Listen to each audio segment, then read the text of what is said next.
I've grown a thick skin and I've learned to be tough, but nothing I do is ever good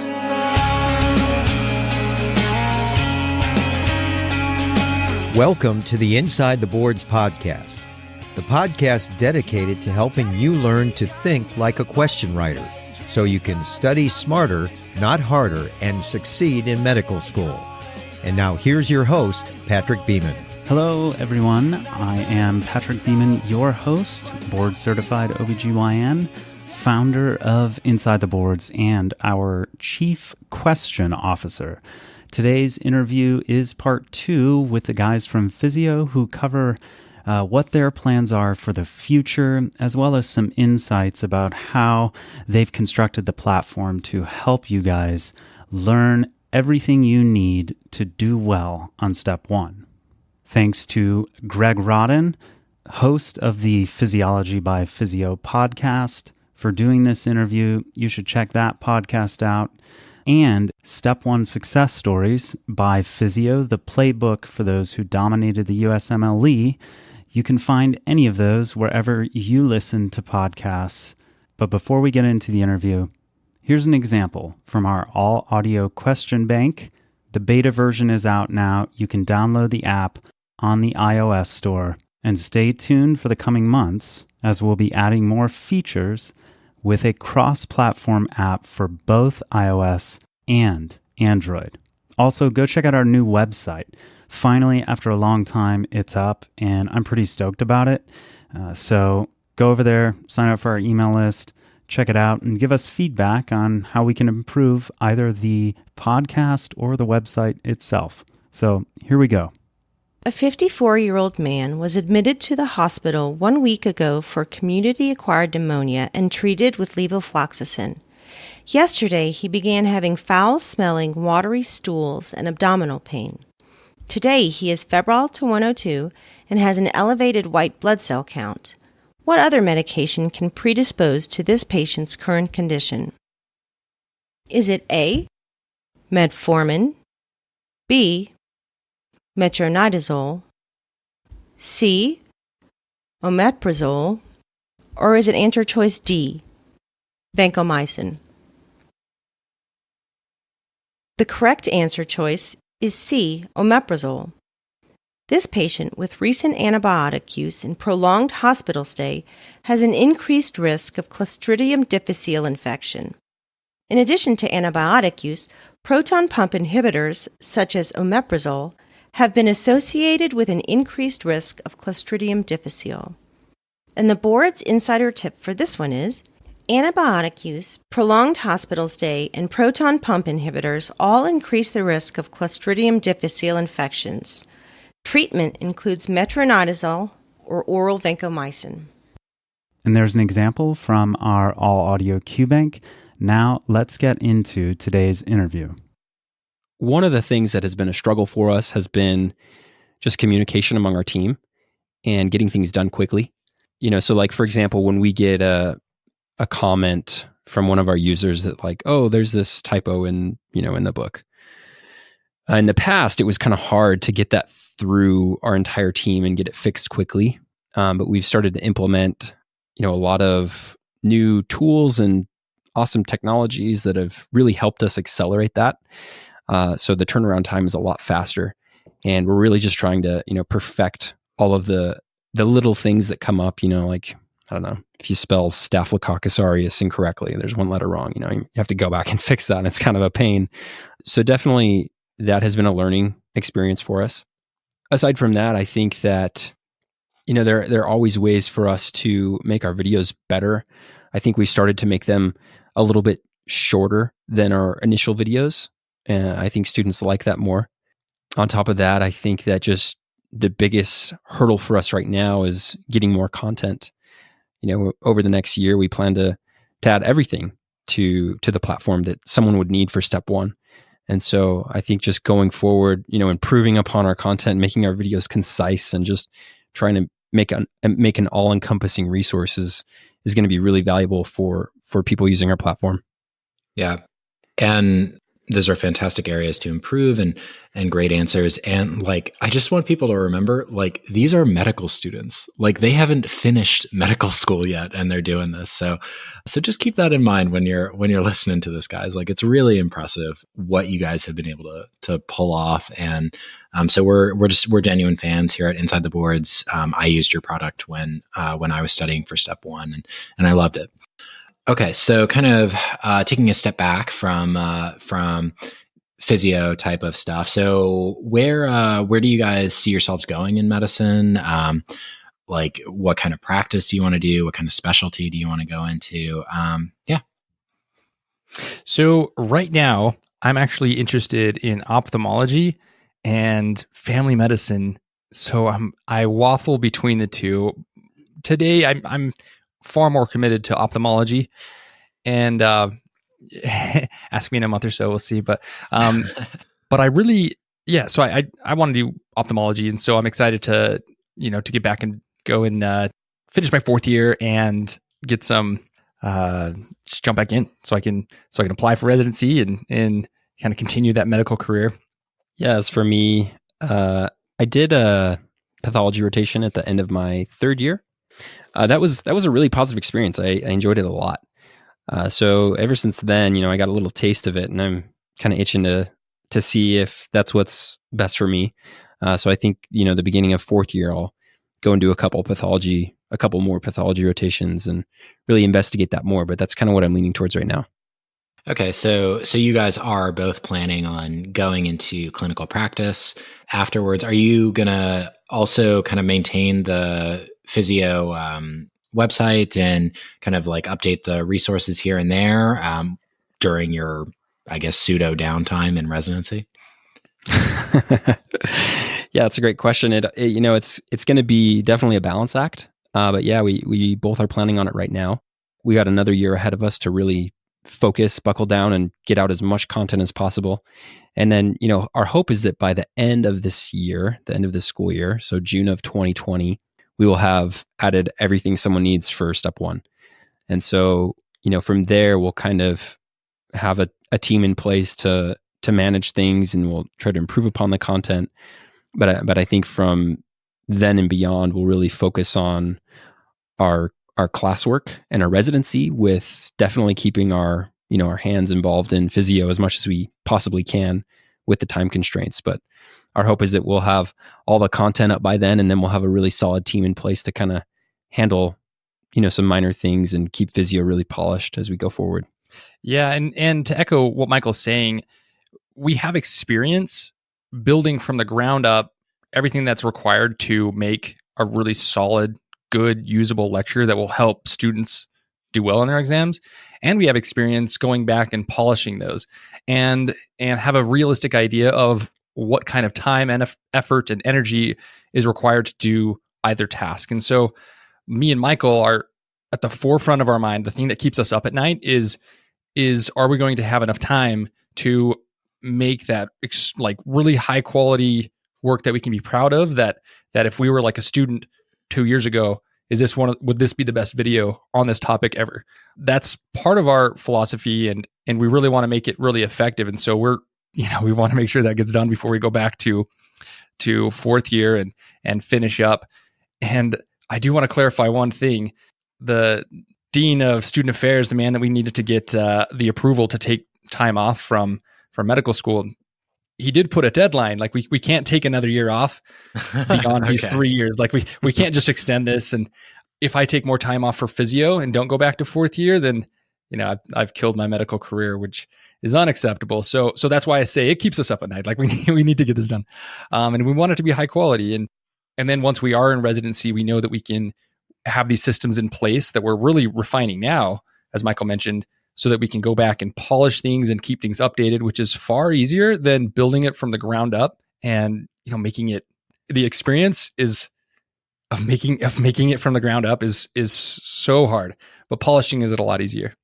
Yeah. And so, I mean, you guys, you serve as shining examples of, what life can be like if you really just open your mind to the possibilities that, I don't have to do what everyone else is doing. Like I don't, need to get 5 research papers in and, go present them to a bunch of conferences and get a 275 on the USMLE. And then that equals my top choice in residency. Like, I have no doubt that you guys will be sought after in your residency selections. And even if you end up deciding, maybe I just want to do business full time, like the skills that you've gotten from all the hard work that you've put in, building up this company, like you said, from the ground up, it'll serve you well no matter what you do. So kudos to you guys. And then because this is ITB and we like to take a more holistic approach towards medicine and life and, trying to find that elusive work-life balance, can you guys talk about any like current or previous really important cultural influences on your life, like books or movies or TV shows or, I don't know, public figures or anything in your life that you think really shaped who you are?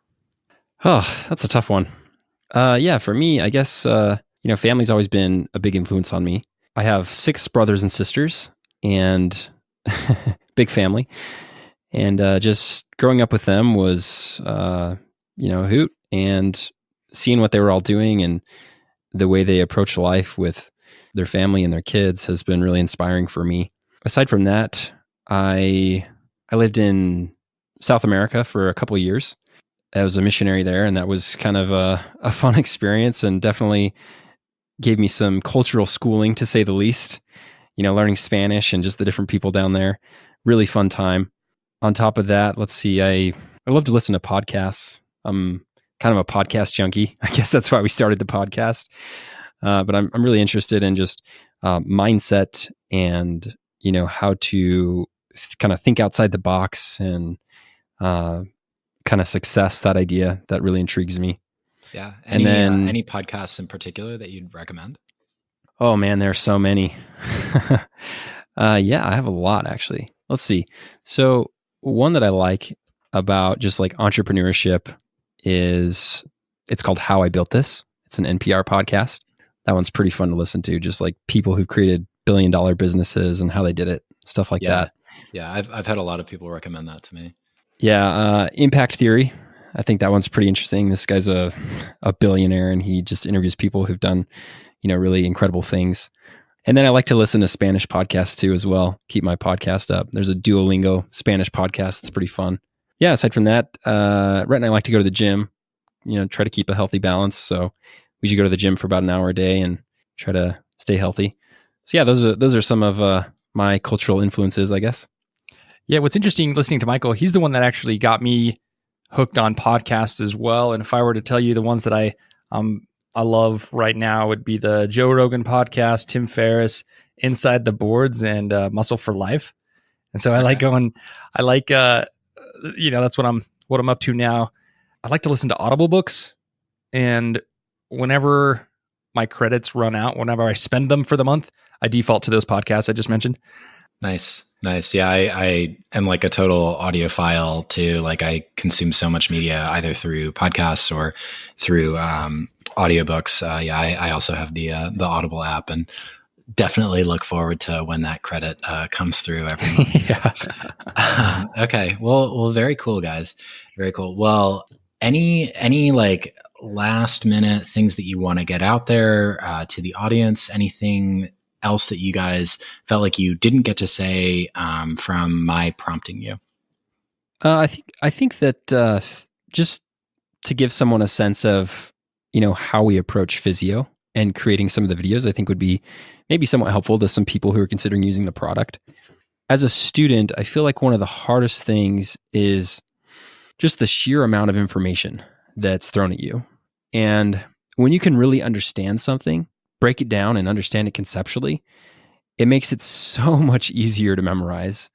And so that's kind of the spirit with which we construct our videos. And, for a lot of things, it could be so easy to just repeat something. And it's like, oh yeah, this, you read this from first aid and it makes sense at face value. But when you really start to like break it down and deconstruct it, sometimes it's a lot more complicated than you think. And if you really can deconstruct it and understand it conceptually, it just makes it so much easier to understand. And I think Rhett has a really good example of this that he just ran into the other day. Yeah. So I mentioned earlier that we made the Microbiology Fundamentals series, and there's a lot of stuff in there that's actually really, really difficult, that if you read from common or popular med school prep materials, whether those be videos or texts, it really doesn't do the topic justice and doesn't really clarify a lot of these things. I remember in preparing for step 1, going over these microbiology, like these principles, reading them in this book and realized that I had no idea how to apply that. I didn't know what the value of it was. And it wasn't until we started making this short series that I was able to start like deconstructing it, like Michael said. And we knew we wanted to make, a good product that would be extremely useful. And so it takes a lot of extra effort to break it down into the granular level and then build it back up and then refine it so it's what the student needs and will use. So there's this one topic that's the freshest on my mind. It has to do with phenotypic mixing and complementation within virology. And, I've been reading so much about it, trying to understand the nuances, the similarities, and the differences between these two topics, and finding primary literature and reading a bunch of PubMed articles and getting to this crossroads where I really didn't know how to build a lecture like this. And so I made like a preliminary outline of what I understood about these topics, and then started reaching out to these professors at our university that have been super helpful. So we talked to like virologists and professionals within that field that would know this stuff, and really helped clarify everything that I needed to, it's remarkable to be able to talk to somebody who really understands it, like somebody who has a PhD in virology, and kind of give you the tips that you need and clarify any rough edges and more or less help validate everything that you're doing. And so after all of that work, it's super stressful. It took me far longer than I thought it would take to build a lecture that's, like 15 minutes in the end. I think like 10 minutes actually. It's like a 10-minute lecture, and the blood, sweat, and tears and frustration that went into that, it's actually mind-boggling. And that's just like the philosophy that we like to take. We want to break things down and really make sure that things are accurate, understandable, complete, and just really usable. And so that's been the philosophy that we've used throughout every topic. Yeah, and just to give you like another example, so I made a lecture on Pneumocystis girovecii, and that's kind of a fungus that's associated with HIV and pneumonia. And you hear all these people saying that all fungi are mold or yeasts, and then you look at Pneumocystis, and some of these reputable resources are a little confusing because you look at a microscopic image of this and it says that they are cysts. And so a cyst is not, a mold, and it's not a yeast. So it's like, well, if it's a fungus, then are all fungi actually yeast and mold, or is this an exception? And so like finding out those little details and going the extra mile and reaching out to professors and, like studying PubMed articles and primary literature is what really allows us to deconstruct something and, build it from the ground up and give those little insights that are a little bit more helpful, I feel like. So if anyone's considering, using Physeo, I'd just like to give some insight into how we make the lectures and really encourage people to understand things from a mechanistic standpoint and understand them conceptually, because it just makes it so much easier. Yeah. So I'm so glad that you guys actually went into that. And it's probably something that I should have asked you about, like, how do you actually go about making one of these videos? But as you were describing it, it was really coming through that you guys take your time when to make sure that you know exactly what you're talking about, before you just start talking into a microphone. And I, like, in my own podcast, I did the same thing. Sometimes I'm sure I got, some little factoid wrong at some point, but for the vast majority of it, I was dead certain that I knew exactly what I was talking about before I started talking. And that's a critical thing for learners to have confidence in, that their teachers aren't just, making stuff up, or aren't just trying to fumble their way through, some new concept, trying to apply old principles that actually don't apply. And that you guys, took the time to go to primary literature and become essentially, maybe not a full expert, but effectively an expert, the resident experts for each individual topic that you discussed. It says volumes. So good on you. And I'm glad that you articulated that, because it's not something that everybody can appreciate if you haven't quite done something like this. Oh, thanks. Really appreciate it. Thanks, Greg. All right, that's all we have for this week. Join us next time. Go sign up for our email list, please. Follow us on social media. Stay tuned, because we're going to be doing a special series on radiation illness inspired by the HBO series Chernobyl. It's going to be a good one. It's going to be interesting. We'll be launching a Step 2 Study Smarter series over on our Study Smarter podcast channel as well. That should launch in early September. We'll cover each clerkship month by month with high-yield question dissections, and we'll be launching a Step 2 Secrets podcast in conjunction with Elsevier and Dr. Ted O'Connell, author of Step 2 Secrets, Crush Step 1, and ITB's Chief Content Officer. Thanks for listening. As always, we appreciate it. All right, thanks to Better Days for letting us use the track Tired Bones, Weak Minds off their 2018 album What You Did to Me. And remember, pop punk is not dead. So you can find Better Days wherever you listen to music.